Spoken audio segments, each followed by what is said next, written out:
Mirë se vini në kanalin ton, mos harroni të bëni subscribe dhe të klikoni si përzieles për të marrë njoftimet më të reja. Faleminderit! Si të shpëtoni shtëpinë tuaj nga lagështia vetëm me një përbërës, ja sekreti. Në vend që të zgjidhni produkte kimike të tilla stis, bardhuese ose acide për të hequr mykun nga shtëpia, përdorni metoda natyrore të cilat nuk do ta dëmtojnë familjen ose kafshët shtëpiake.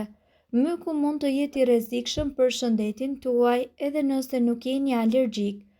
Shumë njerëz reagojnë ndaj mykut duke u lodhur dhe madje duke kaluar në depresion.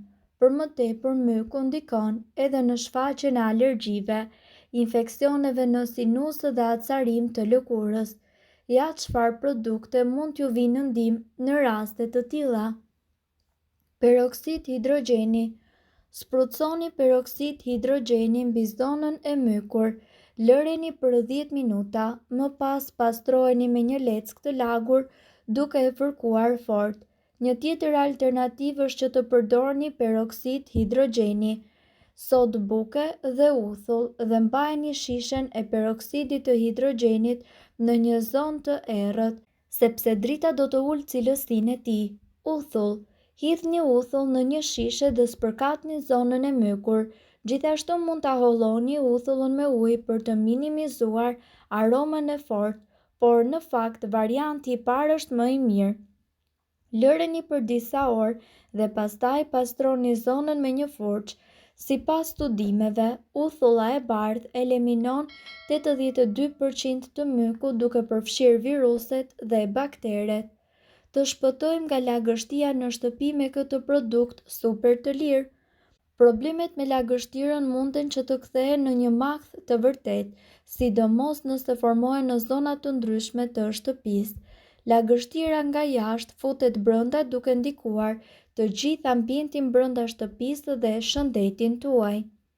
Si fillim gjatë periudhave kur ka diell, sigurohuni që ta hapni dritaret apo dyert në mënyrë që rrezet e diellit të depërtojnë në çdo dhomë. Kjo do t'i sjellë shtëpisë tuaj freski dhe një energji të mirë. Ja disa metoda të thjeshta për të zgjidhur problemin. Kripa është një ndër elementët i cili është në gjendje të thithë lagështirën nga çdo ambient, një përbërës të cilin e gjejmë kudo. Për një rezultat shumë të shpejtë përdorni kripë të trashë. Kripa e trashë në shishe plastike. Mënyra më e mirë që ne ju sugjerojmë është ajo e kripës në shishe plastike. Merrni një shishe plastike ujë dhe prijeni në mes me thik në 2 pjesë të barabarta. Për një dhomë 5x5 do t'ju duhen rreth 150 gram kripë trash. Mbushni grykën e shishes me kripë ndërsa tapës shpojeni disa vrima. Bashkoni të dy gjysma duke e futur grykën e shishes brenda gjysmës tjetër. Në këtë mënyrë lart do të qëndrojë vetëm kripa ndërsa pjesa poshtë do të shërbejë si një kulesë. Lëreni shishen në një vend të sigurt afër zonës ku ndodhet lagështira dhe sigurohuni ta ndërroni kur të shihni që pjesa poshtë ka mbledhur ujë. Kripa e trash në një kulesë makaronash. Një zgjidhje tjetër për thithjen e lagështirës është edhe kulesa e makaronave dhe juve për këtë do t'ju duhen një tenxhere ose një tas i madh dhe një kulesë makaronash. Si në këtë rast, gjithmonë duhet të keni parasysh që kulesa duhet të vendoset mbi një enë tjetër në mënyrë që ta mbajë pezull. Mbulojeni kulesën me një nap apo peshqir të hollë dhe sipër hidhni rreth 200 gram kripë të trash. Sërish ndërrojeni kripën kur ena poshtë të ketë mbledhur ujë. Sa po fillon lagështira, shfaqen edhe njollat e mykut në muret e shtëpive, kryesisht pranë parvazeve të dritareve. Myku në përmure është një problem i cili vërehet më së shumti në banesat tuaja të vjetra dhe në ato ku nuk ka shkëmbim të ajrit. Ai shkakton probleme menjëherë me alergjinë, astmën dhe prandaj duhet eliminuar menjëherë.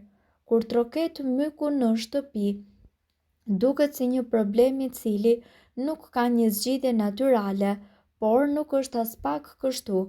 Ja se si ta trajtoni, si të hiqni mykun nga muret. Si fillim ju duhet të keni parasysh disa këshilla praktike të cilat juve do t'ju ndihmojnë të mbani situatën nën kontroll, të largoni sa më shumë lulet dhe bimët në ambientin ku ka myk, të mos tani rrobat në brendësi të banesës dhe njëkohësisht të krijoni sa më shumë korrent ajri mes dyerve dhe dritareve. Në banjë dhe në kuzhinë instaloni aspirator.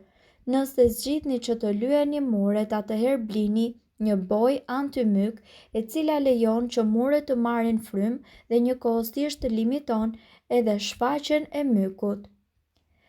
Le të shohim se cilat janë produktet natyrale që lejojnë eliminimin e mykut nga shtëpia, pa qenë nevoja që ju të blini produkte të kimikateve. Sod buke, do t'ju duhet ta tresni në ujë dhe më pas të pastroni me të muret, kështu do të hiqni qafe edhe të gjitha njollat. Uthull, përpiquni të parandaloni shfaqjen e mykut duke aplikuar çdo 4 muaj një përbërje me ujë dhe uthull, e cila dezinfekton sipërfaqet dhe eliminon bakteret që shkakton myku. Gjithashtu, ajroseni mirë ambientet, sidomos banjën, vendin e preferuar të mykut pasi është e ngrohtë dhe e lagësht. Kripa e trash thith lagështinë. Vendoseni në përrend të cilat duhet t'i vendosni në përdhomat e shtëpisë. Ekstrakt agrumesh. Mund ta luftoni mykun edhe me ekstrakt agrumesh. Holloni 20 pika ekstrakt në 2 filxhan ujë. Përzieni dhe hidheni masën në një shishe spray. Më pas, sprucojeni në sipërfaqe me myk dhe lëreni të reagojë për 1 orë dhe më pas pastrojeni me ujë. Përzierja antimyk të bëra vetë. Përgatisni një përzierje antimyk duke përzier 700 ml ujë mineral, 2 lugë gjelle ujë të oksigjenuar, 2 lugë krip të imët dhe 2 lugë sod buke. Vendoseni përzierjen në një shishe spray, tundeni mirë dhe sprucojeni në sipërfaqet me myk. Më pas fërkoni njollat me furçë dhëmbësh dhe myku do të zhduket. Me 100 ml alkool ushqimor dhe 15 pika vaj esencial livandoje, do të parandaloni formimin e mykut nga pajisjet e banjës. Sprucojeni nëpër zonat e prekura, lëreni të reagojë dhe hiqni njollat me një furçë dhëmbësh. Nëse myku juaj ka prekur librat, ju mundet t'i pastroni ato me pudër. Si fillim pastrojeni fletët me një pecet, më pas spërkatni pak pudër, lëreni të veprojë për 1 orë dhe më pas hiqni pluhurin e tepërt. Nëse myku juaj ka prekur veshjet tuaja, hiqeni përmes një solucioni të përbërë nga lëng limoni dhe krip. Nëse ka prekur tenda dhe tapicerin, përzieni gjysmë litri alkool dhe gjysmë filxhani ujë.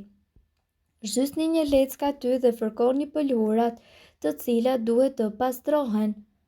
Si mund të parandalohet myku? Myku është një problem që duhet parandaluar dhe eliminuar.